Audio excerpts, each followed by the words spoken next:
Hello guys, Shopee haul tayo. Ayan. This time pabango yung aking i-haul. Ayan, dahil naubos na yung mga stocks ko ng pabango. Kaya umorder ako. Yung mumurahin lang guys. Alam mo yung kuriputan lola nyo. So ito siya.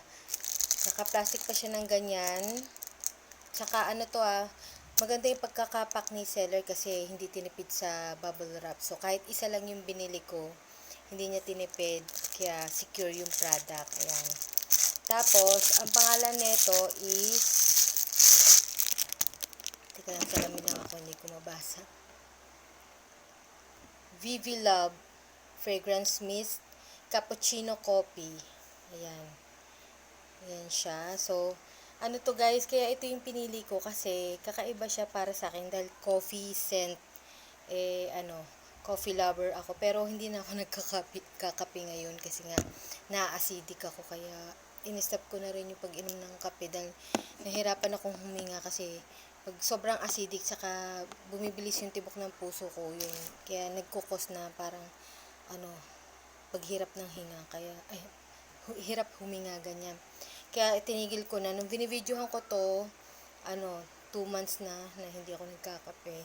Kaya at least kahit man lang sa pabango, di ba? Maamoy ko pa rin yung kape. Ayan. Akala ko guys, original scent nila to. Akala ko yung kanila talaga. Pero nakita ko kasi sa Shopee, meron palang ganito si Bath and Body Works. Kumbaga parang inspired lang pala to, hindi to yung original talaga. Hindi original nila, parang ginaya lang nila yung sa Bath and Body Works. Alam niyo naman guys na branded yun, so expect nyo na mahal yun. Dito lang tayo sa inspired. Ayan, tapos maraming choices dun guys feeling ko mga matatamis ang scent nun kasi para mga dessert yung mga pangalan nung meron doon. Ito nga 'di ba, coffee, merong cupcakes, ganyan. Meron pa nga pumpkin kaya mga kakaiba yung mga scent niya. Pero ito yung napili ko, yung coffee. Magpakita ko diyan ng mga ng mga available na product na pagpipilian nyo. So ayan. May matamis siya guys. Mag-i-spray ako. Ito yung ginamit ko pa bang ngayon para puti okay yung pang spray niya. Ayan. Ayan. Huwag natin tipidin. Mura lang naman to. Ayan. Amoy matamis siya guys.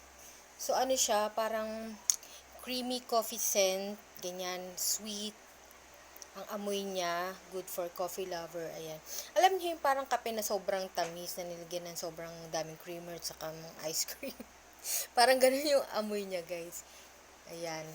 Tapos, ang sabi ng mga nag-comment doon is 2 hours daw. May isa nag-comment doon na parang 2 hours ang tinatagal niya sa katawan. So, hindi ko matatry kasi hindi naman ganun kami katagal lalabas kasi mag-church lang kami, magsasamba. So, hindi naman aabot ng sobrang tagal. Pero, sabi kasi doon, pag nawala na lang yung amoy, mag-spray na lang kasi total mura lang naman to. Kaya pwede bumili na lang kayo ulit ng bago. Huwag yun natipirin ng mga sarili, di ba? Kaya ayan. Pero, mabango siya, amoy matamis. Kung mahilig kayo sa matatamis na pabango, magugustuhan nyo to. Para siyang may pagka-vanilla din yung amoy niya eh. Vanilla na may pagkakape, ganyan. Tapos, yun nga, pakita ko sa inyo yung side by side, nung picture nung Bath and Body Works saka yung ganito. As in, parang kinopya niya talaga yung, yung label ni Bath and Body Works. And sa opinion ko lang, parang mas maganda yung label nito kasi parang mas maganda yung graphics niya. Ayan. Ewan ko, anong sa palagay niyo. Magpapakita ko dyan ng picture.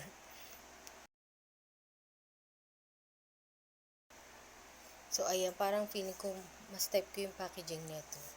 Kasi parang mas alive yung kulay niya. Yung isa kasi parang maputla.